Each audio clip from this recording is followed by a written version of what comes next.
আলাইকুম। আপনারা দেখছেন সানশাইন টক। রাজশাহীর বাইরে থেকে যারা অনুষ্ঠানটি দেখছেন তাদের সকলকে জানাচ্ছি রাজশাহী থেকে প্রকাশিত অন্যতম জনপ্রিয় দৈনিক সানশাইনের পক্ষ থেকে আন্তরিক অভিনন্দন ও শুভেচ্ছা। আজকে আমাদের সাথে যুক্ত হয়েছেন রাজশাহী মহানগর যুবলীগের সহসভাপতি জনাব মোখলেসুর রহমান মিলন ভাই এবং সাথে রয়েছেন রাজশাহী চেম্বার অফ কমার্সের সম্মানিত পরিচালক ও মহানগর যুবলীগের যুগ্ম সম্পাদক তৌরিদ আল মাসুদ রনি ভাই। আপনাদের স্বাগত জানাচ্ছি। আজকে আমাদের যে বিষয়টি নিয়ে আলোচনা করব সেটি হচ্ছে বঙ্গবন্ধুর স্বদেশ প্রত্যাবর্তন দিবস ও সরকারের 2 বছর পূর্তি মেয়াদ। হ্যাঁ, ধন্যবাদ, আপনাদেরকে স্বাগত জানাচ্ছি আমাদের অনুষ্ঠানে। ধন্যবাদ আপনাকে। আমরা পড়তে চলে যাচ্ছি জনাব মিলন ভাই আপনার কাছে। আমরা জানতে চাইব যুবলীগের ইতিহাস সম্পর্কে। ধন্যবাদ। রাজশাহীর বহুল জনপ্রিয় সানশাইন পত্রিকার আজকের সানশাইন টকের আয়োজনে আজকের এই আলোচনা আড্ডা সানশাইন পরিবারের সকল সদস্য এবং যারা আমাদেরকে শুনছেন, আজকে তিনি এই অনুষ্ঠানের উপস্থাপনা করছেন শাহজাদা মিলন। আমার সাথে আছেন আমার অত্যন্ত প্রিয় ভাজন, রাজশাহী চেম্বার অফ কমার্সের সম্মানিত পরিচালক এবং রাজশাহী মহানগর যুবলীগের যুগ্ম সম্পাদক জনাব তৌরিদ আল মাসুদ রনি। রাজশাহী মহানগর যুবলীগ পরিবারের পক্ষ থেকে আমি ধন্যবাদ অভিনন্দন জানিয়ে আমার আলোচনা শুরু করছি। আজকে টপিক হলো 1000 বছরের শ্রেষ্ঠ বাঙালি জাতির পিতা বঙ্গবন্ধু শেখ মুজিবুর রহমানের স্বদেশ প্রত্যাবর্তন দিবস এবং বঙ্গবন্ধু কন্যা দেশরত্ন মাননীয় প্রধানমন্ত্রী শেখ হাসিনার নেতৃত্বে আওয়ামী লীগ সরকারের তৃতীয় মেয়াদের 2 বছর পূর্তির বিষয়ে আলোচনা সভায় আমি যাওয়ার আগেই জাতির পিতা বঙ্গবন্ধু শেখ মুজিবুর রহমানের পবিত্র আত্মার প্রতি শ্রদ্ধা নিবেদন করছি। 1975-এর 15ই আগস্ট বঙ্গবন্ধু পরিবারের সকল সদস্য, বেগম ফজিলাতুন্নেছা, শেখ কামাল, শেখ জামাল সহ যুবলীগের প্রতিষ্ঠাতা চেয়ারম্যান শেখ ফজলুল মনি সহ বিশেষ করে জাতীয় চার নেতা এবং মহান মুক্তিযোদ্ধারা জীবন দিয়েছে প্রত্যেকের পবিত্র আত্মার প্রতি গভীর শ্রদ্ধা নিবেদন করছে। বঙ্গবন্ধু যুবলীগ সম্বন্ধে আমাকে প্রশ্ন করেছেন। যুবলীগের গঠন ইতিহাস। মহান মুক্তিযুদ্ধের মাধ্যমে বাংলাদেশ স্বাধীন হওয়ার পরেই জাতির জনক বঙ্গবন্ধু শেখ মুজিব তিনি দূরদর্শী সম্পন্ন একজন নেতা ছিলেন, বিশ্ব স্বীকৃত।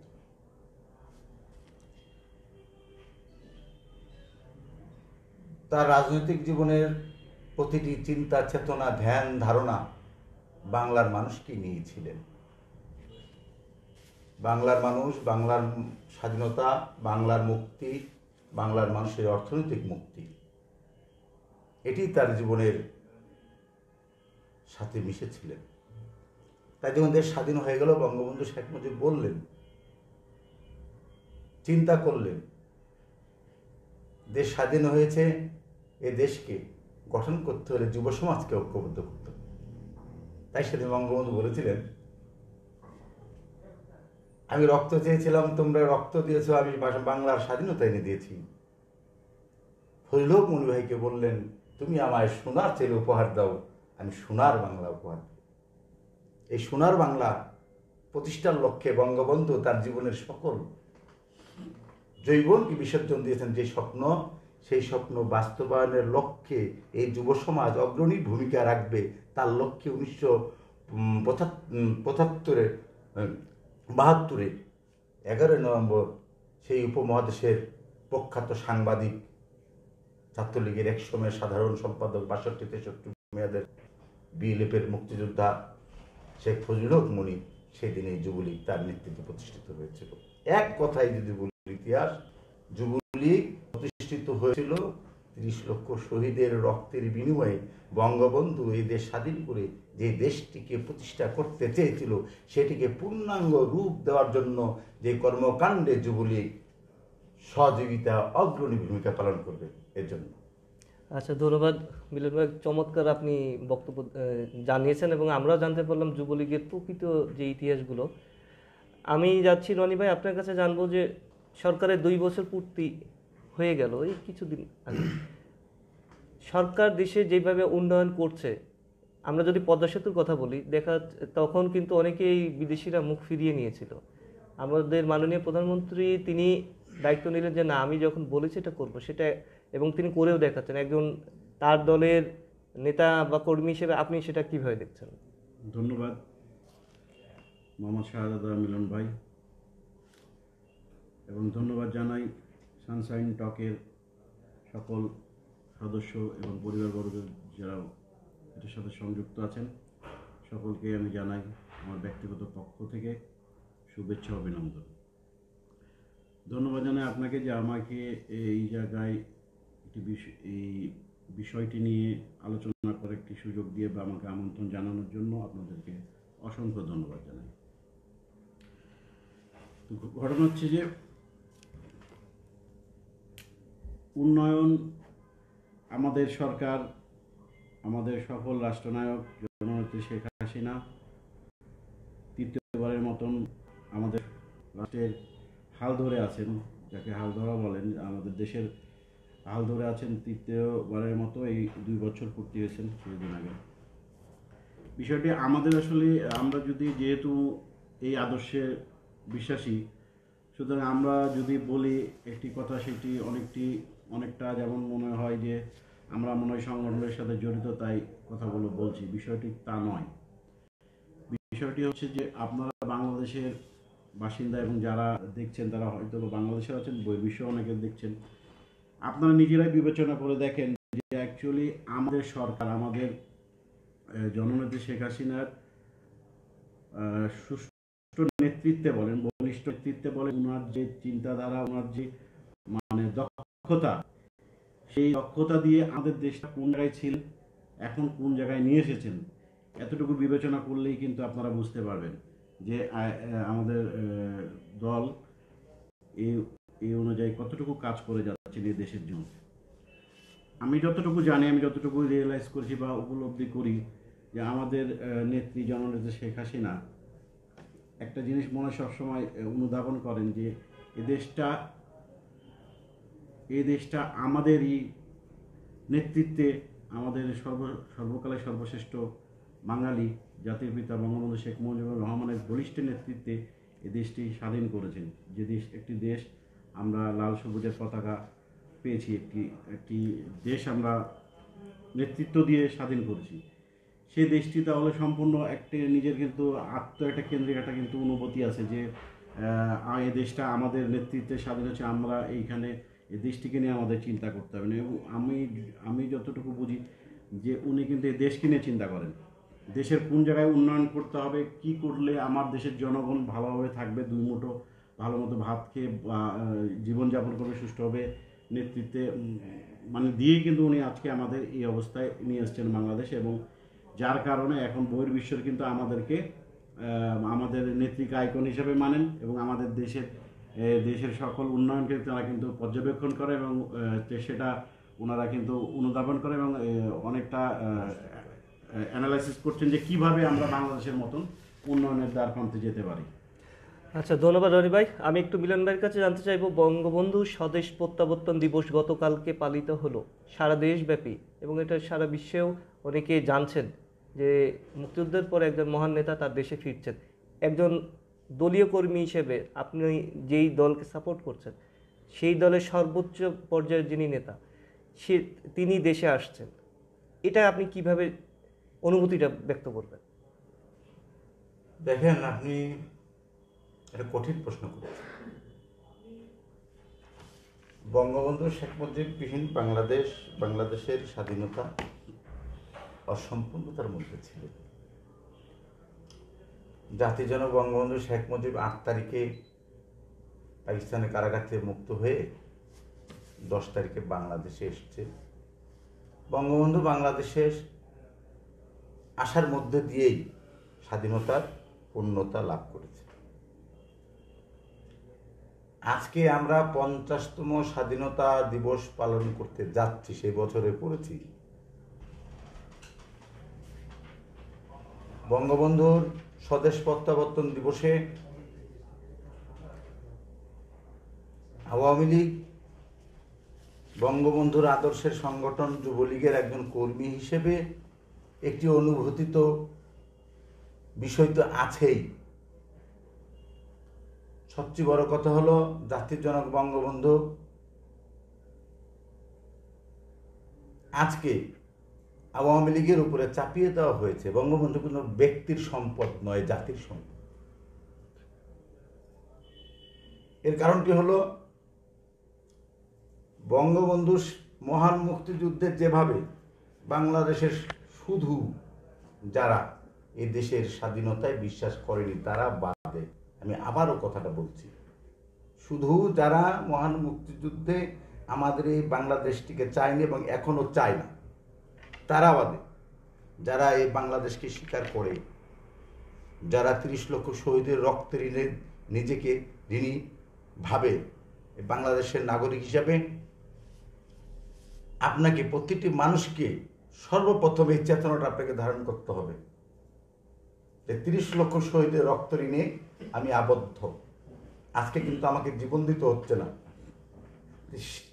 এই মহান মুক্তিযুদ্ধের যিনি নেতৃত্ব দিয়েছেন তিনি হলেন আমাদের বঙ্গবন্ধু, জাতির পিতা বঙ্গবন্ধু শেখ মুজিবুর রহমান।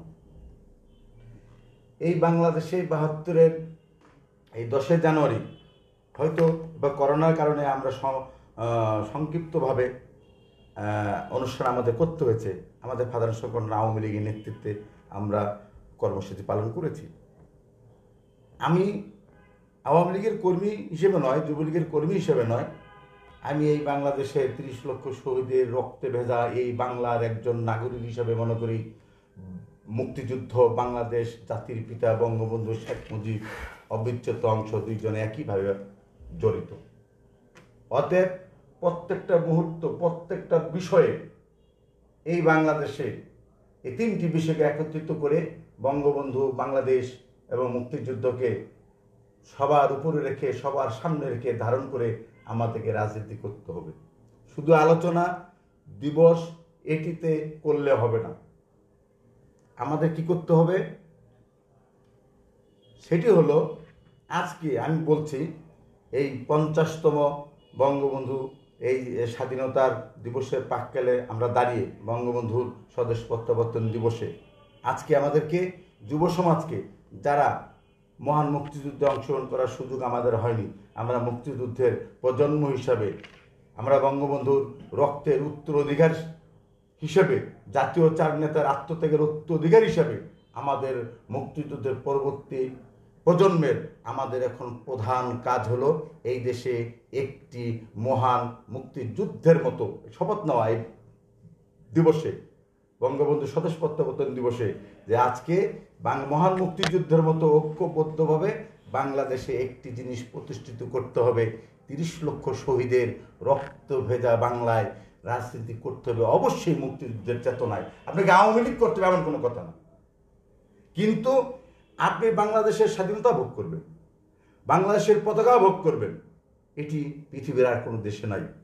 আপনি মুক্তিযুদ্ধের চেতনায় বিশ্বাস করবেন না, মুখে বললে হবে না, মুখে বললে হবে না। আমাদের নতুন প্রজন্মের আমাদের যেটা দায়িত্ব, আমি একজন মুক্তিযুদ্ধের চেতনায় নিজেকে শহীদের রক্তে আবদ্ধ হিসেবে আমি ব্যক্তিগতভাবে ভেবে দেখেছি। আমাদের এর কোনো বিকল্প নেই। আমাদেরকে বাংলাদেশে মুক্তিযুদ্ধের চেতনার রাজনীতি প্রতিষ্ঠিত করতে হবে। রাজনীতির প্রথম শর্ত মুক্তিযুদ্ধের চেতনায় রাজনীতি করতে হবে, যেটি আমাদের এখানে অনুপস্থিত। অনেক রক্তের বিনিময়ে একমাত্র বাংলাদেশ, আমরা 30 লক্ষ শহীদের রক্তের বিনিময়ে স্বাধীনতা করার পরও আবার আমাদেরকে সেই চেতনা প্রতিষ্ঠার জন্য রক্ত দিতে হচ্ছে, জীবন দিতে হয়েছে, আন্দোলন সংগ্রাম করতে হয়েছে। এটি থেকে বেরিয়ে আসতে হলে অবশ্যই শপথ নিতে হবে। আচ্ছা, ধন্যবাদ রনি ভাই। আমি আপনার কাছে জানতে চাইবো, দেশ এগিয়ে যাচ্ছে এটা আমরাও জানছি, কারণ মাথাপিছু আয় বর্তমানে কিন্তু $2064 বছরে। বাংলাদেশে যখন রোহিঙ্গা সংকট শুরু হয়, জি, ইতিমধ্যে প্রায় 11 লাখে আসছে, তারপরেও কিন্তু হচ্ছে জনসংখ্যা সেখানে বাড়ছে। কিছু চলে গেছে ভাসান চর, পার্বত্য চট্টগ্রাম সাইডে, এখনো কিন্তু তারা আটকানো আছে, তারপরেও দেশ আগাচ্ছে। এটা আপনি কিভাবে মূল্যায়ন করছেন? অ্যাকচুয়ালি সুষ্ঠু নেতৃত্ব যে এইখানে থাকবে, যেমন হচ্ছে ধরেন আপনারা একটা প্রতিষ্ঠান চালাচ্ছেন, জি। অ্যান্ড প্রতিষ্ঠানের প্রতিষ্ঠানের সাথে যিনি মেনলি দায়িত্ব পালন করছেন, বা প্রতিষ্ঠানটা কীভাবে আমি চালাবো, আপনি যদি ওই সেন্সে দেখেন, তাহলে প্রতিষ্ঠানটা আপনি যদি একজন ভালো যদি গভর্নর থাকে একটা প্রতিষ্ঠানে, যে এভাবে চালালে আমার ইনক্রিজ হবে দিন দিন, তো সেই প্ল্যানিংটা একটা কিন্তু অবশ্যই দরকার। তো এই মানে যোগ্য নেতৃত্বের কারণেই কিন্তু সেটা সম্ভব, এবং আমার মতে যোগ্য নেতৃত্ব আমাদের দেশের প্রধানমন্ত্রী, উনি এখন আমাদের যে সুষ্ঠু নেতৃত্বের মাধ্যমে আমাদের দেশটাকে এগিয়ে নিয়ে যাচ্ছেন। এখানে ওনার যে তীক্ষ্ণ মানে মেধা, আমি মনে করি সেই মেধা দিয়ে উনি দেশটাকে একের পর এক উচ্চ স্থানে, আমাদের উন্নয়নশীল দেশ থেকে আজকে আমরা কোন অবস্থানে গেছি, যেহেতু আপনি কিছুক্ষণ আগেই বললেন আমাদের মাথা পিছু আয় হচ্ছে $2064 হয়েছে। এটা কিন্তু ছোটোখাটো বিষয় না, এটা কিন্তু একটা আমাদের বিশাল একটা অ্যাচিভমেন্ট, যেটা আমাদের সুষ্ঠু নেতৃত্বের কারণেই কিন্তু এটা আমরা পেয়েছি। এবং আশা রাখছি যে আমাদের এই ধরনের সুষ্ঠু নেতৃত্ব যদি বজায় থাকে, তাহলে ভবিষ্যতে আমাদের দেশ একটি বিভিন্ন আপনার উচ্চ যে আয় সমৃদ্ধ যে সকল দেশ আছে তাদেরকে মানে টেক্কা দেওয়া বা তাদের সমমান আমরা কিন্তু পর্যায়ে যেতে পারি। আচ্ছা মিলন ভাই, আপনি একটু জানাবেন যে কিছুদিন আগে যেটা আমাদের বঙ্গবন্ধুর ভাস্কর্য নিয়ে যে ভাঙচুর হয়েছে, আপনি একজন দলীয় নেতা মহানগর যুবলীগের, আপনাদের কি কি কর্মসূচি ছিল আমরা এবং এটা কিভাবে আপনারা দেখছেন বিষয়টাকে? বঙ্গবন্ধুর ভাস্কর্য কুষ্টিয়াতে ভাঙার পরে তাৎক্ষণিকভাবে সারা দেশে যুবলীগ, আমাদের সকল সংগঠনই আমরা প্রতিবাদ সভা করেছি, মিছিল করেছি। এক কথায় বলতে গেলে শুধু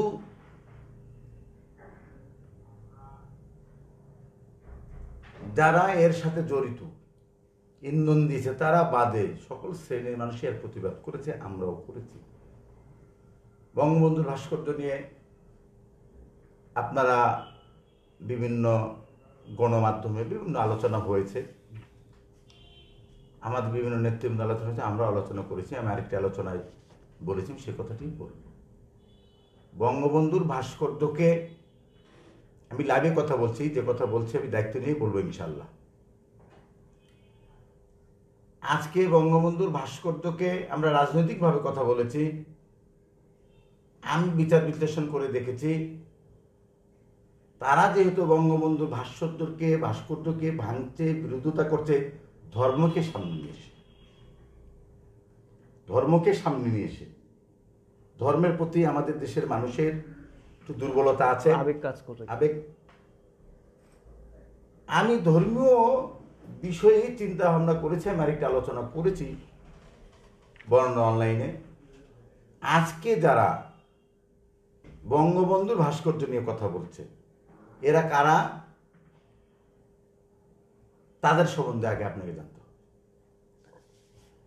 তার কারণটি হলো, যেহেতু ধর্ম নিয়ে কথা বলেছে, এখানে বঙ্গবন্ধুর ভাস্কর্যকে বলা হচ্ছে মূর্তি, বলছে এটা শিরক। বঙ্গবন্ধুর ভাস্কর্যকে তো কেউ স্রষ্টা ভেবে তো কেউ পুজো করে না। বঙ্গবন্ধু কি, বঙ্গবন্ধুর মতো মানুষ এমনি এমনি হয় না।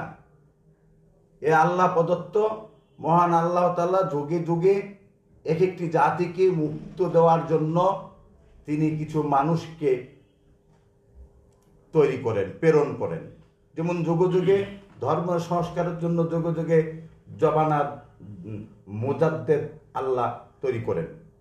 তো বঙ্গবন্ধু শেখ মুজিব প্রতিদিন প্রতি বছর 100 বছরে জন্মাবে না। বঙ্গবন্ধু মুজিব এই বাংলার মানুষকে মুক্তি করার জন্য তিনি একজন সৃষ্টিকর্তা মহান রাব্বুল আলামিনের একদিন সকল রহমত, বিশেষ রহমত প্রাপ্ত বাংলার মানুষকে মুক্তি করার জন্য মনোনীত একটি ব্যক্তি। এখন আমি বলছি, কথাটা বলতে হবে ক্লিয়ার। তো বঙ্গবন্ধু তার জীবনের সকল জৈবনের মূল্যবান সময় এই জাতির জন্য তিনি দিয়ে গেছেন। তার ত্যাগের বিনিময়ে বাংলার মানুষ ঐক্যবদ্ধ দেশটি স্বাধীন করেছেন। ছোট করে যদি বলি, তাহলে আমরা তাকে ধারণ করার জন্য প্রজন্ম থেকে প্রজন্ম তাকে উপস্থাপন করবার জন্য, তার প্রতি কৃতজ্ঞতা প্রকাশ করবার জন্য আমরা ভাস্কর্য বানিয়েছি। এখন আপনি বলছেন ভাস্কর্য ভেঙে দিতে হবে। এটি তো মূর্তি নয়, মূর্তির সাথে এক করতে পারেন না। মূর্তি যেটিকে মানুষ পূজা করে, প্রথমত তারা তথ্য সন্ত্রাস করেছে, বাক্য সন্ত্রাস। এটা হলো বাক্য সন্ত্রাস। ভাস্কর্য আর মূর্তি এক নয়। তা আপনি একজন আলেম হয়ে আপনি কোনো শব্দের বিকৃতি করতে পারবেন না। 2, মূর্তির কথাও যদি বলি, আমি শুধু যারা বলছেন তাদেরকে বলছি বলার সম্বন্ধে। আপনি দেখবেন বুখারী শরীফের হাদিস গ্রন্থে, সব হাদিস গ্রন্থেই পাবেন, আমি বুখারী শরীফের হাদিস গ্রন্থে পড়েছি, হযরত ওমর রাদিয়াল্লাহু তাআলা তার পরবর্তী খলিফাদের ওসিয়ত করেছে কি, ইসলামিক রাষ্ট্রে অন্য ধর্মের লোক যদি রাষ্ট্রের শাসন ব্যবস্থা, রাষ্ট্রের কর দেয়, বশ্যতা মানে, তার জান মাল সকল কিছু নিরাপত্তার দায়িত্ব ওই ওই ওই শাসকের। তাই যদি হয়, আপনি তো অন্য ধর্মের লোকের একটা মূর্তি ভাঙতে পারেন না। আমি বলছি না, আমি কোট করলাম, হযরত ওমর রাদিয়াল্লাহু তাআলা তার পরবর্তী খলিফাদের ওসিয়ত করেছে। এখন কথা হলো কারা করেছে? এরা হলো ধর্মীয় উগ্রপন্থা, যারা বিশ্বাস করে তারা এটা করছে। এটি নিয়ে আমাদের আসলে আলোচনা করা দরকার, এটিকে ধর্মীয়ভাবে আলোচনা করা দরকার। এটা তো আজকে থেকে শুরু হয়নি, এরা এক এক সময় এক একভাবে আবির্ভূত হয়েছে। আজকে তারা মূর্তির কথা, আমি যে বিতর্কে যেতে চাই তাদের কথাই তো, এই দেশে তো আরো এই যে মামুনুল হক সাহেব তারা তো 4 দলীয় ঐক্যজোটের মধ্যে ছিলেন, যেখানে 4 দলীয় তাদের যে মিটিং হয়েছে সেখানে তো জেনারেল জিয়াউর রহমানের ভাস্কর্য ছিল। সেদিন তো মামুনুল হক সাহেবদের আলেমরা বলেনি, সেদিন তো বলেনি। আমার বক্তব্য হলো স্পষ্ট পরিষ্কার, আমার বক্তব্য না, ধর্মীয় কোনো বিষয় নিয়ে সংঘাত সৃষ্টি করার কোনো সুযোগ নেই। আপনি দেখবেন রাসূল, প্রিয় রাসূল হযরত মুহাম্মদ সাল্লাল্লাহু আলাইহি ওয়াসাল্লাম বিদায় হজের ভাষণের মধ্যে তিনি বলেছেন, ধর্ম নিয়ে বাড়াবাড়ি করি না, করিলে অশান্তির সৃষ্টি হইবে। তাহলে তা আপনি এটা করতে পারেন না। আচ্ছা, আমরা একটু রনি ভাইয়ের কাছে যাই। রনি ভাই, আপনার কাছে একটা খুব সহজ একটা আমরা করছি যে রাজশাহী বিমানবন্দর কিন্তু এখন সম্প্রসারিত হচ্ছে। আপনি একজন ব্যবসায়ী, রাজশাহীতে ব্যবসার দ্বার কিন্তু কিছুটা উন্মোচিত হওয়ার সম্ভাবনা আমরা দেখছি, এবং ইতিমধ্যে রাজশাহীতে কিছু জোন তৈরি হচ্ছে যেখানে ব্যবসায়িক বা ইন্ডাস্ট্রিয়াল সাইটগুলো তৈরি হবে। একজন ব্যবসায়ী হিসেবে আপনি এটা এবং সরকারের দলীয় কর্মী কিভাবে আপনি এটাকে মূল্যায়ন করছেন? জি, ধন্যবাদ, সুন্দর প্রশ্ন করেছেন।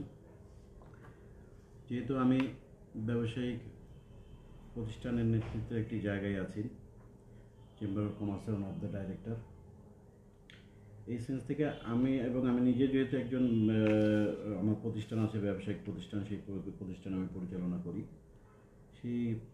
সেই অভিজ্ঞতা থেকে আমি বলছি যে আমাদের বিমানবন্দর তো আমাদের সম্প্রসারণ হচ্ছে না, এটা তো উন্নয়নের একটি আমাদের ধাপ। এটার পিছনে আমাদের বর্তমানে মানে পরিশ্রম দিয়েছেন বললেই চলে আমাদের মাননীয় সকল মেয়র সাহেব, জননেতা এইচ.এম. খায়রুজ্জামান লিটন ভাই। ওনার অক্লান্ত পরিশ্রমের মাধ্যমে আজকে কিন্তু আমাদের এই বিমানবন্দরটা সম্প্রসারণ হচ্ছে। এইখানে আসলে আমরা যদি বিমানবন্দরটা যদি ইন্টারন্যাশনাল, মানে আমি যতটুকু কাছে থেকে জানি বিষয়টি, যে এটা কার্গো স্টেশনের মতো একটা স্টেশন হবে। সেখান থেকে আমাদের শস্যগুলো হ্যাঁ, শাকসবজি থেকে শুরু করে অনেক অনেক ভেজিটেবল আমরা সরাসরি বাইরে এক্সপোর্ট করতে পারবো, এবং একটা কিন্তু আমরা মানে একটা ভালো একটা রেমিটেন্স আয় করতে পারবো, ভালো মানে আমরা রপ্তানি করে আয় করতে পারবো। এবং এটা কিন্তু সরাসরি আমরা রাজশাহীর জনগণ বা রাজশাহীর লোকজন কিন্তু অনেকেই এটার পিছনে সম্পৃক্ত হবে। সুতরাং এটা কিন্তু আমাদের জন্য বিশাল একটা অ্যাচিভমেন্ট। এটা একটা হচ্ছে বিমানবন্দর আপনার একটা পার্ট যেটা আপনি বললেন। আর উন্নয়নের বিষয়টি যদি আপনি বলেন, রাজশাহীতে অনেক উন্নয়ন হচ্ছে, সেটা আপনারা কিন্তু পরিলক্ষিত করতে পারবেন। শহরে, গোটা শহর জুড়েই কিন্তু উন্নয়নের একটা ছোঁয়া আছে, এবং সামনে অনেক প্ল্যানিং আছে। যারা এই প্ল্যানিংগুলো যদি বাস্তবায়ন হয়, এই উন্নয়নের, যেমন হচ্ছে আমি বলি, কিছুদিন আগে প্রায় করোনার জন্য অনেক কারণে আমাদের এই উন্নয়নটা একটি স্থবির হয়ে গেছে। করোনার আগে আমাদের প্রায় রাজশাহী সিটি কর্পোরেশনের 3,000 কোটি টাকার একটা উন্নয়ন বাজেট হলো একনেকের দ্বারা অনুমোদিত হয়েছে, এবং অলরেডি সেগুলো বেশ কিছু টেন্ডারও হয়ে গেছে, এবং ওগুলো কাজের প্রক্রিয়ায় যাচ্ছে। এবং বিভিন্ন রোডস অ্যান্ড হাইওয়ে তো প্রায় অনেক টাকারই, আমার অ্যাপ্রক্সিমেটলি মনে নাই কত টাকা, তাও কিন্তু অ্যারাউন্ড 500-600 কোটি টাকা হবে। তাদের ডেভেলপমেন্ট ওয়ার্ক কিন্তু মানে শুরু হয়ে গেছে। যেমন আমাদের বিন্দুর মোড় থেকে আপনার একটা নওগাঁর একটা 4 লেন রাস্তা হচ্ছেন, এটা আমি দেখেছি। এবং হচ্ছেন আপনার রাজশাহী ইউনিভার্সিটিতে অনেক ডেভেলপমেন্টের কাজ হবে আমাদের শিক্ষার্থীর জন্য, প্লাস ওদের অফিসিয়াল এটাও অনেক ডেভেলপমেন্ট কাজ হবে। মানে সার্বিক বিষয় হচ্ছে আসলে ডেভেলপমেন্টের রাজশাহীতে প্রচুর কাজ, এবং এগুলো যদি আমরা মানে আমাদের সফল মেয়র সাহেব ওনার প্ল্যানিংয়ে অনেকটা আপনার বাস্তবায়ন হচ্ছে। উনি অনেক এটার পিছনে শ্রম দেয়। আমি ওনার পাশে গিয়েছি, ওনার মাথায় আমি সবসময় একটা দেখি যে রাজশাহীটা কিভাবে গোছালে, কিভাবে আমরা ডেভেলপ কিন্তু করলে যদি বলতে পারি যে এগিয়ে যাবে। দেশের ভিতর সবচেয়ে সুন্দর নগরী কিন্তু রাজশাহী, এবং Definitely, এটাকে definitely. কিন্তু বাইরের লোকজন বা আমরা যদি বাইরে বিভাগের বলি, আমরা রাজশাহীবাসী হিসেবে গর্ব করতেই পারি জি, যে জি, এটাকে অনেকে বলে সাজানো বাগান। জি। হ্যাঁ, চারিদিক দিয়ে বাগানগুলো সাজানো। এখনই যেহেতু আপনি বলছেন আমাদের রাজশাহী সাজানো বাগান, মনে হচ্ছে অনেকটা ওই ধরনের নিয়ে যেতে পেরেছি আমরা, আমাদের মেয়র সাহেব কষ্ট করে সেই জায়গায় নিয়ে যেতে পেরেছি। আমি আপনাকে কথা দিচ্ছি যে উইদিন 3 and 4 years রাজশাহীটা আরও অনেক কিছু দেখতে পাবেন, যে অনেক উন্নয়ন দেখতে পাবেন, যেটা দেখে আপনি সাজানো বাগান থেকে আরও মনে হবে ড্রেসিং টেবিল বা ড্রয়িং রুম মনে হবে রাজশাহী শহরে, এরকমও কিন্তু হতে পারে। একজন ব্যবসায়ী হিসেবে আমি কিন্তু আপনার কাছে একটু একটা সহজ জিনিস জানতে চাইবো। জি, আমাদের রাজশাহীতে কিন্তু কর্মক্ষেত্র জায়গাটা খুব কম। জি, এখানে আপনার বিভিন্ন ধরনের বিল্ডিং তৈরি হচ্ছে, সেগুলো কিন্তু সেলস টাইপের। জি, আমাদের ছোট ছোট উদ্যোক্তা, যেটা এসএমই ফাউন্ডেশন হচ্ছে, বাজারগুলো তৈরি করেছে, এটা অনেক ভালো। এর আর কিছু উদ্যোক্তাদেরকে আপনার কথার সাথে আমি একমত। আমি এইখানে একটু বলি, রাজশাহী কিন্তু শিক্ষানগরী হিসাবে পরিচিত, গোটা বাংলাদেশি সকলে জানে রাজশাহী শিক্ষানগরী। এখানে তেমন কোনো শিল্প কারখানা নাই, জি, কোনো আপনার কোনো উদ্যোক্তা নাই ওইভাবে যে একটি বড় প্রসারে একটি কিছু করবেন, এই ধরনের কিন্তু উদ্যোক্তা আমাদের মাঝে নাই, বা আমরা করি না সাধারণত। রাজশাহীর যাদের টাকা পয়সা আছে বলেন, বা যাদের তারা কিন্তু এইভাবে চিন্তা অনেকটা করেন না। কিন্তু আমাদের সম্মানিত মাননীয় মেয়র মহোদয় অনেক চেষ্টা করেছেন যে এরকম ইন্ডাস্ট্রি রাজশাহীতে নিয়ে আসার জন্য, এবং আমাদের যেগুলো বেকারত্ব আছে সেই বেকারত্ব দূর করার জন্য। তা আমার একটা সাজেশন হচ্ছে, আমি যতটুকু রিয়েলাইজ করি, শিক্ষা সেক্টরটা কিন্তু একটা বিশাল সেক্টর। এই শিক্ষার নগরী, ধরেন আমাদের এখানে মেডিকেল কলেজ আছে, সেটা কিন্তু মেডিকেল বিশ্ববিদ্যালয়ে আমাদের একটা অনুমোদন দিয়েছে, এবং সেটা যাবে। এখানে রাজশাহী ইউনিভার্সিটি আছে, তারপরে রুয়েট আছে। সুতরাং এইগুলোর সাথে যদি আরও কিছু শিক্ষা কে কেন্দ্র করে, যে আমরা ভালো একটি ইংলিশ মিডিয়াম স্কুল, ভালো আরও কিছু কলেজ, আরও কিছু স্কুল যদি আমরা স্থাপন করতে পারি, তাহলে মনে হয় অনেক বেকারত্ব কিন্তু এটা দ্বারাও কিন্তু দূর করা সম্ভব। এই বিষয়টা নিয়েও যদি একটু চিন্তা ভাবনা করেন যারা এই জায়গায় আছেন, তারা চিন্তা করে যদি মানে ধরেন আমরা তো এটা চিন্তা করতে পারি বা আমরা প্রস্তাব দিতে পারি, কিন্তু যারা এই ধরনের কর্তৃপক্ষ, তারা যদি এই বিষয়গুলো নিয়ে চিন্তা করেন, তারা যদি চেষ্টা করেন, তাহলে অন্তত এই সেক্টর দিয়ে কিন্তু আপনি অনেক বেকারত্ব দূর করতে না, পারবেন। আমাদের আসলে রাজশাহী কিন্তু পিছিয়ে পড়ছে শুধুমাত্র বেকারত্বের জায়গাতে। জি জি জি। বাকি সব জায়গা থেকেই কিন্তু রাজশাহী না, ছেলেরা এগিয়ে, এবং সেটাই। ঢাকাতে বিভিন্ন কর্পোরেট হাউস বা হেড অফিস যেগুলো বলি, বেসরকারি প্রতিষ্ঠান, এখানে কিন্তু বেশিরভাগ দেখা যায় যে রাজশাহীর লোকাল বা এখানে রাজশাহী একটি জেলার খুশি সংবাদ ছেলে আছে, মেয়েরা আপনার কাজ আমি করছে। একটু আপনার কথার মাঝে বলি। যেমন হচ্ছে আমাদের কিন্তু একটা চামড়ার তৈরি হচ্ছে, আপনার হচ্ছে সম্ভবত এই কাটাখালী সাইডে চামড়ার জন্য আমাদের একটা চামড়া শিল্পজন। হ্যাঁ, শিল্প জোন তৈরি হচ্ছে। এটা বিশিক নিউ ফেজ 2 সম্ভবত হচ্ছে খড়খড়ি। আমাদের প্রায় অনেক জমি নিয়ে এগুলো কিছু তৈরি হচ্ছে। তো এইখান থেকেও কিন্তু অনেক বেকারত্ব দূর করা যাবে আমার ধারণা, এবং সেই বেকারত্ব দূর করার লক্ষ্যেই কিন্তু এইগুলো কাজ রাজশাহীতে বাস্তবায়ন হচ্ছে, এতটুকু আমি আশা করি। আচ্ছা মিলন ভাই, আমরা একটু আপনার কাছে জানতে চাই যে করোনা কালে যুবলীগের কার্যক্রম সম্পর্কে, যদি আপনি ভারপ্রাপ্ত সভাপতি হিসেবে কাজ করছেন, কতটা চ্যালেঞ্জিং জায়গা ছিল তখন? করোনা কালে যুবলীগ রাজশাহী মহানগরে আমরা যে কর্মকাণ্ড করেছি, আমাদের কেন্দ্র নির্দেশ তো রয়েছেই, কিন্তু একটা রাজনৈতিক কর্মীর প্রথম চিন্তা ভাবনা, উদ্দেশ্য মানুষের সেবা করা।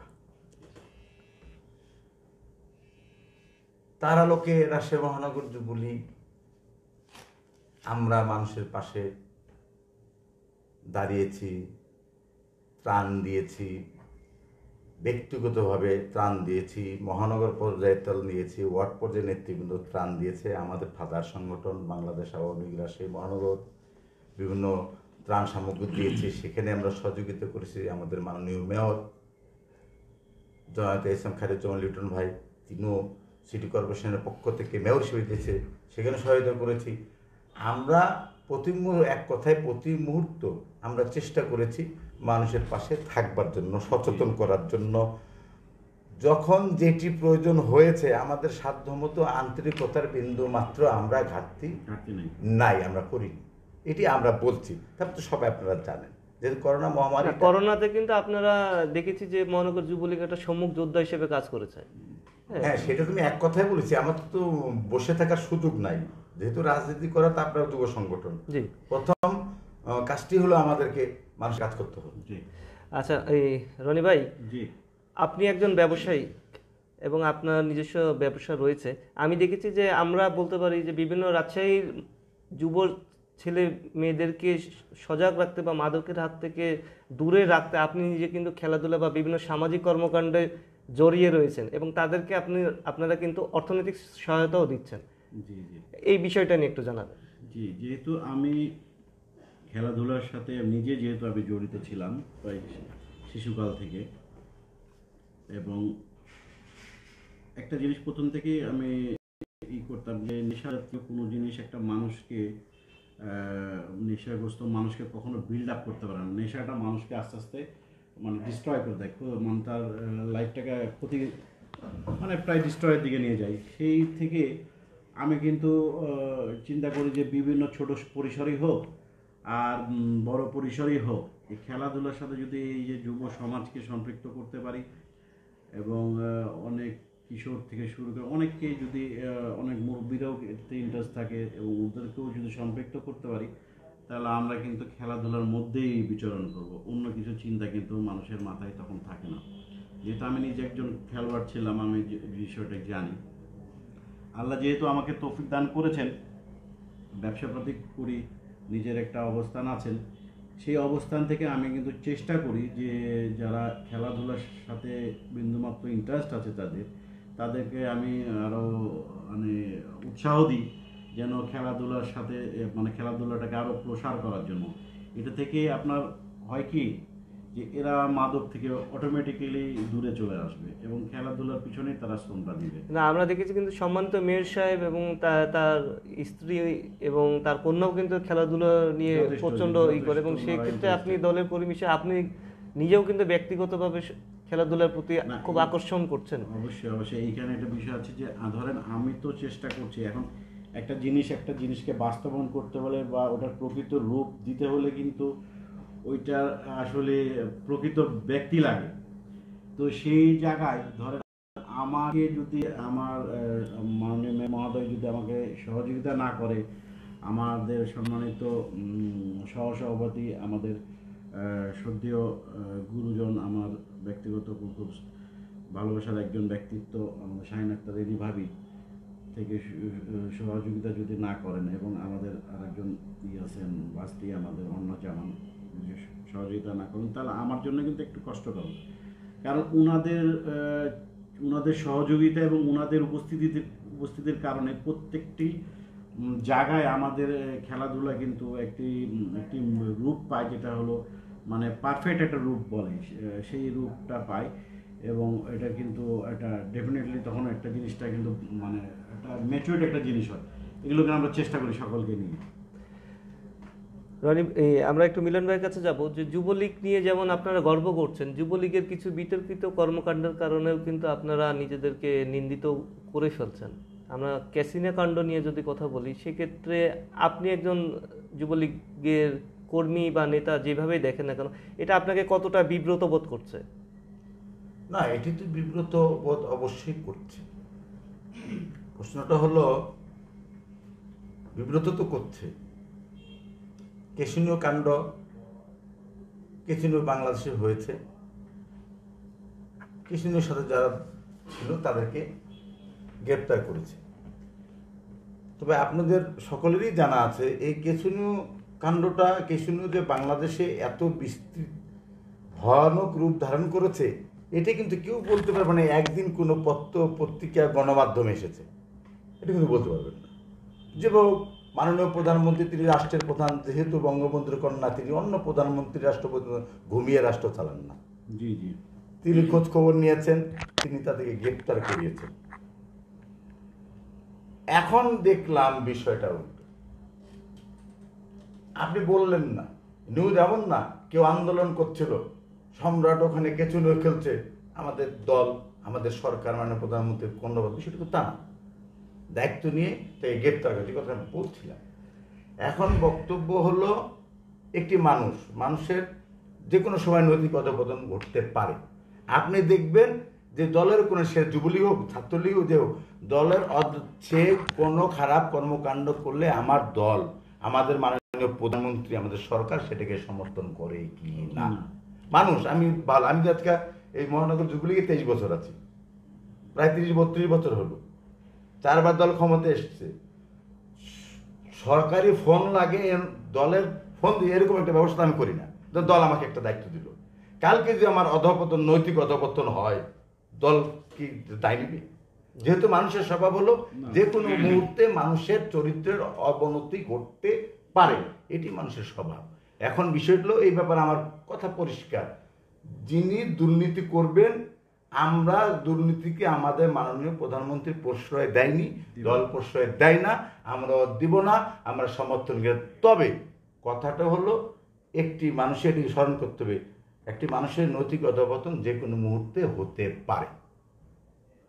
আপনি শুধু দেখবেন আমরা সেই নৈতিক অধঃপতনকারীকে সমর্থন করি কিনা, এটি কিন্তু বিবেচ্য বিষয়। কিন্তু আজকে যে উল্টা, আমরা চোর ধরে আমরাই চোর হচ্ছি।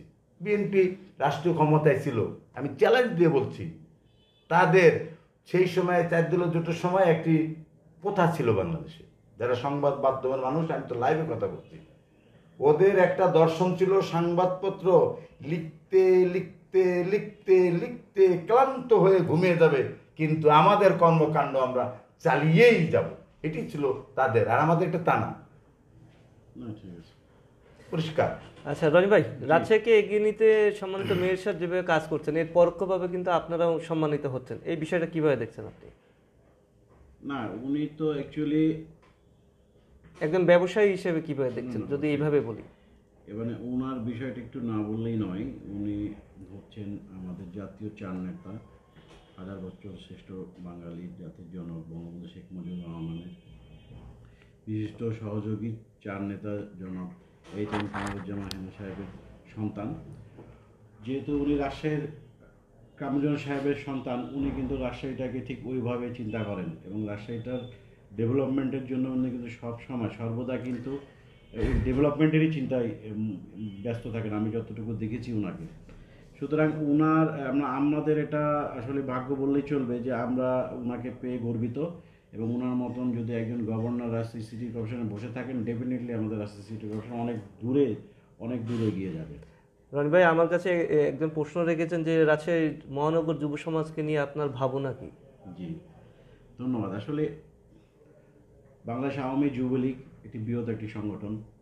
সেই সংগঠনের আমরা রাজশাহী মহানগরের নেতৃত্বে আমরা আছি। আমার সহযোদ্ধা আছেন সম্মানিত সহসভাপতি মোখলেসুর রহমান মিলন ভাই, সাথে আমি হলো মোহাম্মদ তরিদুল মাসুদ রনি, যুগ্ম সম্পাদক। আমরা দুইজন কিছুদিন ভারপ্রাপ্ত দায়িত্ব পালন করেছিলাম। উনি সভাপতির দায়িত্ব পালন ছিলেন, আমি কিন্তু সেক্রেটারির দায়িত্ব পালন করেছিলাম। রাজশাহীতে আসলে যুবলীগ কারা করে? যুবলীগে আসলে আমার যুবলীগের ছেলেদের প্রতি একটা আলাদা আমার ফিলিংস আছে, আমি যতটুকু বুঝেছি।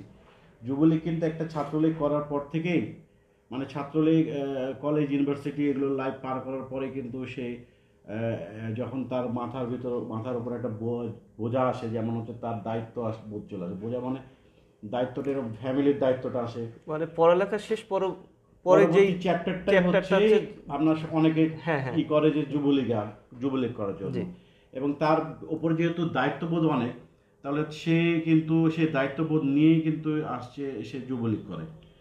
ফলে তাদেরকে সেই দায়িত্ববোধ থেকে যদি আপনি মানে আপনার মহানগরের নেতৃবৃন্দ যদি তাদেরকে কিছুটা সহযোগিতা করে সেই দায়িত্ববোধটা যদি মোচন করতে পারেন, তাহলে আমাদের যুবলীগের সংগঠনটা আরও অনেক গতিশীল হবেন। আপনি যদি একজনকে বেঁধে রাখেন আর যদি বলেন দৌড়াও, তাহলে তো কিন্তু সে পারবে না। আচ্ছা, ওকে যদি মানে ফ্রি রেখে যদি তাকে স্পিড দেন, তাহলে অবশ্যই অনেক কিছু করতে পারবে। মিলন ভাই, আমরা দেখেছি যে গত 16ই ডিসেম্বরে বিজয় দিবস ছিল, আওয়ামী লীগের বিভিন্ন সংগঠনের উদযাপনে দেখেছি, সেক্ষেত্রে দেখেছি বিরোধী দলের কিন্তু হাতা দিচ্ছে। আপনি একজন সরকারি দলের কর্মী হিসেবে কিভাবে এই বিষয়টা দেখছেন? বিরোধী বলতে নাম করে বলতে হবে তো, কোন বিরোধী দল? জাতীয় পার্টি না বিএনপি না জামাত? না, আমরা যদি বলি সরাসরি বিএনপি কে আমরা কিন্তু বিএনপির দেখেছি একটি মারামারি হয়েছে। এটি তো মারামারি কাটাকারির দলই, এটা তো নতুন কিছু না। এটা নতুন কিছু না। ওদের আদর্শ তো একটু অন্যরকম। একটু আপনি যদি একটু বলতেন আসলে বিষয়টা কি, একটু বিশদভাবে। আসলে বিষয়টা তাদের আদর্শিক বিষয়, তো আমি কাউরি বিষয়টা নিয়ে, ওনারা একটা জিনিস ধারণ করেন এবং ওনাদের সেই আদর্শকে ধারণ করে এই ধরনের মনে কার্যকলাপ করতে তারা মনে হয় বেশি স্বাচ্ছন্দ্য বোধ করেন।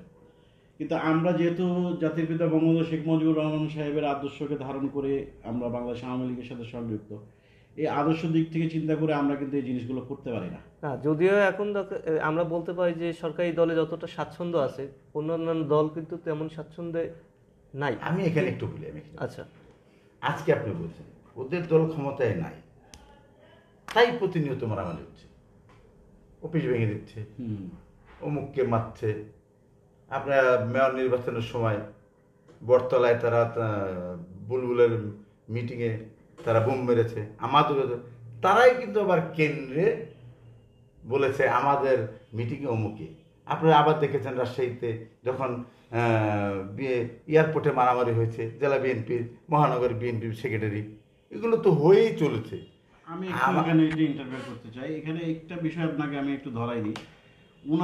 ওনাদের বিএনপি ন্যাচারালি বিএনপি বা এদের যে আন্দোলনের সিস্টেম আপনারা দেখেন, বিগত সময় কি করেছে, তাদের আন্দোলনের ধারাটা হচ্ছে তারা পেট্রোল বোমা মেরে মানুষকে পুড়িয়ে আন্দোলন করছে। তারা সরকার চ্যুত করবেন পেট্রোল বোমা মেরে। আর আমাদের আন্দোলন হয়েছিল, আমরা সুষ্ঠুভাবে একটি রাস্তায় আমরা জমায়েত দিয়েছি, সেখানে রাস্তার সকলকে আমরা কিন্তু বক্তব্যের মাধ্যমে বলেছি, প্রয়োজনে তাদেরকে মানে ওইখানে রাখার জন্য গান বাজনার মাধ্যমে আমরা কিন্তু প্রতিবাদ করেছি।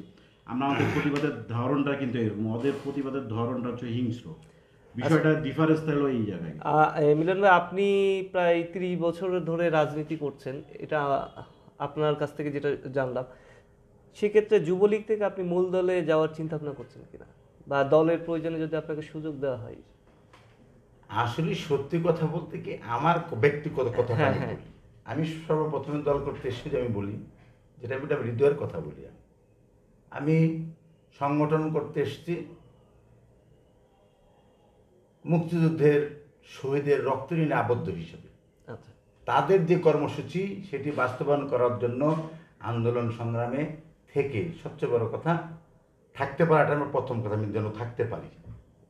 এবং দল যদি আমাকে কোনো দায়িত্ব দেয়, দায়িত্ব পাওয়াটা মহান সৃষ্টিকর্তা এবং দলে যারা নেতৃবৃন্দ আছেন, দলের কোনো নেতৃত্বের দায়িত্ব যে কোনো জায়গায় যদি পাই, আমি যেন আন্তরিকভাবে দায়িত্বশীলতার সাথে সেটিকে পালন করতে পারি। পালন করেন যা যা আমার যোগ্যতা, আন্তরিকতা, তার আচরণ, যা যা শিক্ষা নেওয়া দরকার, আমি শুধু সেটা শিক্ষা নিয়ে ব্যস্ত আছি। আচ্ছা, এই সর্বশেষ রনি ভাই, যুবলীগের সম্মেলন রাজশাহীতে সংগঠিত হয়েছিল? যুবলীগের আপনার যে সম্মেলন হয়েছিল, লাস্ট সম্মেলন হচ্ছিল 5ই মার্চ 2016 সালে। আচ্ছা, পরবর্তীতে তাহলে আগামী 20 বছর বা 15 বছর পর রাজশাহী যুবলীগকে আপনারা কিভাবে দেখতে চান? কারণ আপনারা এখন তরুণ, একসময় কিন্তু আরও ভারত হবে এবং আপনাদের রাজনৈতিক ক্যারিয়ার কিন্তু আরও বাড়বে, এটা কামনা করছি আমরা। সেক্ষেত্রে আগামী 10 বছর বা 15 বছর পরে জি জি রাজশাহী মহানগর যুবলীগকে আপনারা কিভাবে দেখতে চান? আগামী 10 বছর 15 বছর মনে না, আমি এখন থেকে মনে করি আমাদের সংগঠনটা অনেক সুন্দর একটি সংগঠন এবং খুব শক্তিশালী একটি সংগঠন রাজশাহী মহানগর যুবলীগ। এবং এই সংগঠনটি মার্জিতভাবে এবং যারা নেতাকর্মী আছে তারা সুষ্ঠুভাবে এবং তারা অনৈতিক কোনো কার্যকলাপের সাথে জড়িত না থেকে সংগঠনের ভাবমূর্তি বাড়ার লক্ষ্যে কাজ করবেন, এতটুকুই আমি আশা করি। না, আমরা যতটুকু দেখেছি যে আপনাদের যুবলীগের যিনি সভাপতি সেক্রেটারি রয়েছে তাদের ভিতরে কিন্তু খুব ভালো একটা আন্ডারস্ট্যান্ডিং কাজ করে, যার কারণে কিন্তু মহানগর যুবলীগ নিয়ে কেউ কোনো ধরনের কাটাছেড়া বা আপনাদের ভিতরে কোনো তীব্র প্রতিক্রিয়া আসছে না। এটা একটা বিষয়টি হচ্ছে খুব লক্ষণীয় বিষয়, এটা সকলে আপনারা দেখেছেন, উপলব্ধি করেছেন যে একটি সংগঠনে অনেক সময় বোঝা যায় যে গ্রুপিং লবিং থাকে, একটা সংগঠনের নেতা কর্মী অনেকে গ্রুপিং লবিং থাকে, কিন্তু আমরা কিন্তু আজ পর্যন্ত আমি যুবলীগের সাথে দীর্ঘ প্রায় আমার সংযুক্ত হয়েছে প্রায় মোটামুটি 24 বছর আমি যুবলীগের সাথে সংযুক্ত। এই 24 বছর লেগে আমি কখনো বুঝতে পারিনি যে আমাদের সভাপতি রমজান ভাই এবং আলহাজ মুশাররফ কোনো বাচ্চু ভাইয়ের মধ্যে বিভেদ আছে, তারা কোনো সিদ্ধান্তের কারণে একজন একরকম সিদ্ধান্ত নিচ্ছেন, আরেকজন আরেকরকম সিদ্ধান্ত নিচ্ছে, এই প্রকার কখনো কিছু আমরা কখনো দেখিনি গ্রুপিং লবিং। এই জন্য ওনাদেরকে ধন্যবাদ জানাই ব্যক্তিগত পক্ষ থেকে। মিলন ভাই, খুব ছোট করে যেটা বলবেন, আমরা অনুষ্ঠানে খুব শেষের দিকে আসছি, যেটা আপনি বলতে চাচ্ছিলেন বলবেন। আমি শুধু যুবলীগ সম্বন্ধে বলবো, আমি যেটা বলছি, জি, রাজশাহী মহানগর যুবলীগ মোহাম্মদ রমজান আলহাজ মোশাররফ বাচ্চুর নেতৃত্বে আমাদের রাজশাহী মহানগর যে যুবলীগ, আমি ইনশাআল্লাহ এটা দৃঢ়তার সাথে বলতে পারি, বিনয়ের সাথে, বাংলাদেশের মধ্যে আমাদের কি হয়েছে আমরা জানি না, সবচেয়ে বড় যেটি পারা যায় না সেটি তারা করেছে বিরল, তাদের মধ্যে বিরোধ নয়। রাজশাহী মহানগর যুবলীগ একটা পরিবার, আমরা বলি, প্রথমেই বলেছিলাম রাজশাহী মহানগর যুবলীগ পরিবার পক্ষ থেকে ধন্যবাদ। এটা কথার কথা নয়, বাস্তব, এই হলো ঘটনা।